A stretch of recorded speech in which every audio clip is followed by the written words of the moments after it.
ನಮಸ್ಕಾರ ವೀಕ್ಷಕರೇ. ಇವತ್ತು ನಾನು ಒಂದು ಬ್ರೇಕ್ಫಾಸ್ಟ್ ರೆಸಿಪಿನ ತೋರಿಸ್ಕೊಡ್ತಾ ಇದ್ದೀನಿ.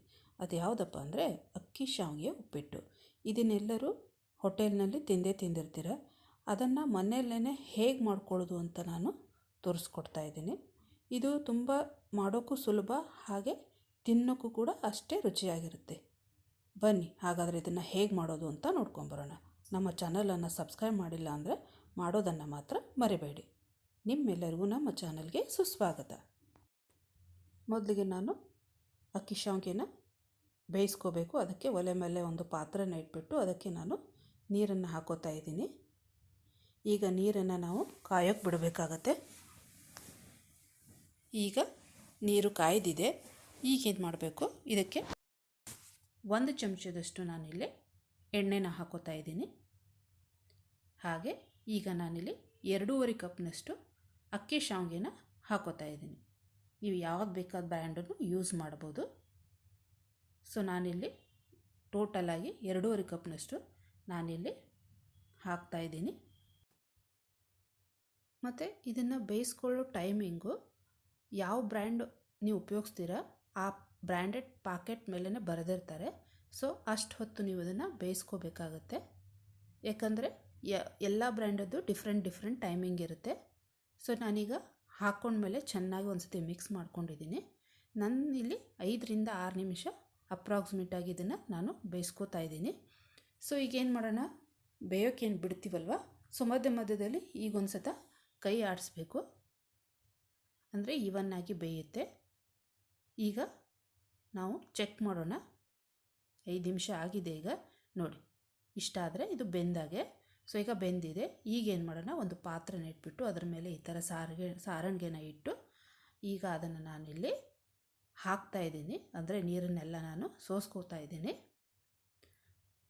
ನೋಡಿ, ಈ ರೀತಿಯಾಗಿ ನಾನು ಇದನ್ನು ಸೋಸ್ಕೊಂಡಿದ್ದೀನಿ. ಈಗೇನು ಮಾಡಬೇಕು, ಇದರ ಮೇಲೆ ನಾರ್ಮಲ್ ಟೆಂಪ್ರೇಚರ್ ನೀರಿರುತ್ತಲ್ಲ ಅದನ್ನು ಹಾಕ್ಕೊಂಡ್ಬಿಟ್ಟು ಚೆನ್ನಾಗಿ ಅದನ್ನು ಕೈಯಿಂದ ಕಲಿಸ್ಬೇಕು. ಅಂದರೆ ಆ ಕುಕ್ಕಿಂಗ್ ಪ್ರೊಸೆಸ್ಸು ನಿಲ್ಲಿ ಅಂತ. ಸೊ ಈಗೇನು ಮಾಡೋಣ, ಸ್ವಲ್ಪ ಹೊತ್ತು ಹಾಗೆ ಬಿಟ್ಬಿಡೋಣ, ಯಾಕಂದರೆ ಅದರಲ್ಲಿರೋ ನೀರಿನ ಅಂಶ ಎಲ್ಲ ಹೋಗಬೇಕು. ಈ ಕಡೆ ಏನು ಮಾಡೋಣ, ಒಂದು ಒಲೆ ಮೇಲೆ ಒಂದು ಕಡಾಯಿನ ಇಟ್ಕೊಂಡ್ಬಿಟ್ಟು ಅದಕ್ಕೆ 2 ಟೇಬಲ್ ಸ್ಪೂನಷ್ಟು ಎಣ್ಣೆನ ಹಾಕಿದ್ದೀನಿ. ಈಗ ಅದನ್ನು ಕಾಯೋಕ್ಕೆ ಬಿಟ್ಟಿದ್ದೀನಿ. ಈಗ ಎಣ್ಣೆ ಕಾಯ್ದಿದೆ. ಈಗ 1.5 ಚಮಚದಷ್ಟು ನಾನಿಲ್ಲಿ ಸಾಸಿವೆನ ಹಾಕೋತಾ ಇದ್ದೀನಿ. ಈಗ ಸಾಸಿವೆ ಚಟಪಟ ಅನ್ನಬೇಕು. ನೋಡಿ, ಈಗ ಅಂತ ಇದೆ. ಸೊ ಇದಾದಮೇಲೆ ನಾನೇನು ಮಾಡ್ತಾಯಿದ್ದೀನಿ, ಒಂದು ಅರ್ಧ ಚಮಚದಷ್ಟು ಜೀರಿಗೆನ ಹಾಕೋತಾ ಇದ್ದೀನಿ. ಈಗ ನಾನಿಲ್ಲಿ 2 ಚಮಚದಷ್ಟು ಉದ್ದಿನಬೇಳೆನ ಹಾಕೋತಾ ಇದ್ದೀನಿ. ನೀವು ಬೇಕಂದರೆ ಇದಕ್ಕೆ ಕಡಲೆಬೇಳೆನೂ ಸಹ ಉಪಯೋಗಿಸ್ಕೋಬೋದು, ಹಾಗೆ ಕಾಜುನೂ ಉಪಯೋಗಿಸ್ಕೋಬೋದು. ಈಗ ಇದನ್ನು ನಾವು ಸ್ವಲ್ಪ ಕಂದು ಬಣ್ಣ ಬರಬೇಕು ಅಲ್ಲಿವರೆಗೂ ನಾವು ಇದನ್ನು ಫ್ರೈ ಮಾಡ್ಕೋಬೇಕಾಗತ್ತೆ. ಸೊ ನೋಡಿ, ಈಗ ಉದ್ದಿನಬೇಳೆ ಚೆನ್ನಾಗಿ ಹುರಿದಿದ್ದಾಗಿದೆ. ಈಗ ಅಂದರೆ ಕಂದು ಬಣ್ಣ ಬಂದಿದೆ.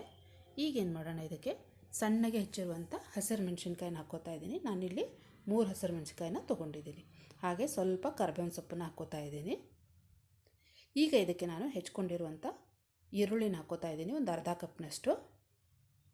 ಈಗ ನಾವು ಈರುಳ್ಳಿನ ಸಾಫ್ಟ್ ಆಗೋವರೆಗೂ ಫ್ರೈ ಮಾಡ್ಕೋಬೇಕಾಗತ್ತೆ. ನಾರ್ಮಲ್ ಉಪ್ಪಿಟ್ಟಿಗೆಲ್ಲ ಫ್ರೈ ಮಾಡ್ತಿರಲ್ವ, ಆ ರೀತಿ ಇದಕ್ಕೂ ಫ್ರೈ ಮಾಡ್ಕೋಬೇಕಾಗತ್ತೆ. ಈಗ ನಾನಿಲ್ಲಿ 1 ಚಮಚದಷ್ಟು ಅರಿಶಿನ ಪುಡಿನ ಹಾಕೋತಾ ಇದ್ದೀನಿ. ನಿಮ್ಗೆ ಅರಿಶಿನ ಪುಡಿ ಬೇಡ ಅಂದರೆ ನೀವು ಸ್ಕಿಪ್ ಕೂಡ ಮಾಡ್ಬೋದು. ಈಗ ಚೆನ್ನಾಗಿ ಒಂದು ಸತಿ ಕಲಿಸ್ಕೊಳ್ಳೋಣ. ಅರಿಶಿನ ಪುಡಿ ಹಾಕೋದ್ರಿಂದ ಯೆಲ್ಲೋ ಕಲರ್ ಆಗುತ್ತೆ. ನಿಮ್ಗೆ ಬೇಡ ವೈಟೇ ಇರಲಿ ಅಂದರೆ ಅರಿಶಿನ ಪುಡಿನ ನೀವು ಸ್ಕಿಪ್ ಮಾಡಿ. ಹಾಗೆ ನಾನಿಲ್ಲಿ ಹೆಚ್ಕೊಂಡಿರುವಂಥ ಬೀನ್ಸ್ ಹಾಕ್ಕೊಂಡಿದ್ದೀನಿ, 1/4 ಕಪ್ನಷ್ಟು. ಈಗ ಒಂದು 4 ನಿಮಿಷ ಇದನ್ನು ಚೆನ್ನಾಗಿ ನಾವು ಎಣ್ಣೆಲೇ ಫ್ರೈ ಮಾಡ್ಕೋಬೇಕಾಗತ್ತೆ. ಸೊ ಚಿಕ್ಕದಾಗಿ ಹೆಚ್ಕೊಳ್ಳಿ, ಅಂದರೆ ಬೇಗ ಬೇಯುತ್ತೆ. ಈಗ 1/4 ಕಪ್ನಷ್ಟು ಕ್ಯಾರೆಟ್ನ ಹಾಕೋತಾ ಇದ್ದೀನಿ. ಅದನ್ನೂ ಕೂಡ ಸಣ್ಣಗೆ ಹೆಚ್ಕೊಂಡಿದ್ದೀನಿ. ಇದನ್ನೂ ಕೂಡ ನಾವು ಒಂದು 4 ನಿಮಿಷದಷ್ಟು ಚೆನ್ನಾಗಿ ಅದನ್ನು ಫ್ರೈ ಮಾಡ್ಕೋಬೇಕಾಗತ್ತೆ. ಚಿಕ್ಕದು ಹೆಚ್ಚಿದ್ರಿಂದ ಬೇಗ ಫ್ರೈ ಆಗುತ್ತೆ. ಸೊ ತುಂಬ ಹೊತ್ತೇನು ತೊಗೊಳ್ಳಲ್ಲ. ಸೊ 4 ನಿಮಿಷ ಆಗಿದೆ. ಈಗೇನು ಮಾಡೋಣ, ಇದಕ್ಕೆ ನಾನು 1/4 ಕಪ್ನಷ್ಟು ಸಣ್ಣಗೆ ಹೆಚ್ಚಿರುವಂಥ ಆಲೂಗಡ್ಡೆನ ಹಾಕೋತಾ ಇದ್ದೀನಿ. ಇದನ್ನು ಒಂದು 3 ನಿಮಿಷ ನೀವು ಫ್ರೈ ಮಾಡಿಕೊಂಡ್ರೆ ಸಾಕು. ತುಂಬ ದಪ್ಪಕ್ಕೆ ಹೆಚ್ಕೊಳ್ಳೋಕೆ ಹೋಗಬೇಡಿ, ಸ್ವಲ್ಪ ತೆಳುವೇ ಹೆಚ್ಕೊಳ್ಳಿ, ಅಂದರೆ ಬೇಗನೆ ಬೇಯುತ್ತೆ. ಸೊ ಇದನ್ನು ನಾವು ಒಂದು 3 ನಿಮಿಷ ಚೆನ್ನಾಗಿ ಫ್ರೈ ಮಾಡ್ಕೋಬೇಕು. ಇದಾದಮೇಲೆ ಈಗ ನಾನಿಲ್ಲಿ 1/4 ಕಪ್ನಷ್ಟು ಹಸಿರು ಬಟಾಣಿನ ಹಾಕೋತಾ ಇದ್ದೀನಿ. ನಿಮ್ಮ ಮನೇಲಿ ಇದ್ದರೆ ಹಾಕ್ಕೊಳ್ಳಿ, ಇಲ್ಲ ಅಂದರೆ ಇದನ್ನು ಸ್ಕಿಪ್ ಕೂಡ ಮಾಡ್ಬೋದು. ಈಗ 3 ನಿಮಿಷ ಚೆನ್ನಾಗಿ ಅದನ್ನು ಫ್ರೈ ಮಾಡ್ಕೋಬೇಕು. ತುಂಬ ಹೊತ್ತೇನು ಫ್ರೈ ಮಾಡೋದು ಬೇಡ, ಫ್ರೆಶ್ ಆಗಿರೋದ್ರಿಂದ ಬೇಗನೆ ಬೇಯುತ್ತೆ. ಸೊ ಈಗ ನಾನು ಇದಕ್ಕೆ 1/4 ಕಪ್ನಷ್ಟು ಸಣ್ಣಗೆ ಹೆಚ್ಚಿರುವಂಥ ಕ್ಯಾಪ್ಸಿಕಮ್ನ ಹಾಕೋತಾ ಇದ್ದೀನಿ. ಇದನ್ನೊಂದು 2ರಿಂದ 3 ನಿಮಿಷ ಫ್ರೈ ಮಾಡ್ಕೋಬೇಕು. ಇದರಲ್ಲಿ ಹಾಕಿರುವಂಥ ವೆಜಿಟೇಬಲ್ಸ್ ಎಲ್ಲ ನಿಮ್ಮ ಮನೇಲಿ ಇದ್ದರೆ ಉಪಯೋಗಿಸಿ, ಇಲ್ಲಾಂದರೆ ನೀವು ಯಾವುದಾದ್ರೂ ಬೇಡ ನಿಮಗೆ ಅಂದರೆ ಅದನ್ನು ಸ್ಕಿಪ್ ಕೂಡ ಮಾಡ್ಬೋದು. ಈಗ ನಾನಿಲ್ಲಿ ರುಚಿಗೆ ತಕ್ಕಷ್ಟು ಉಪ್ಪನ್ನ ಹಾಕೋತಾ ಇದ್ದೀನಿ.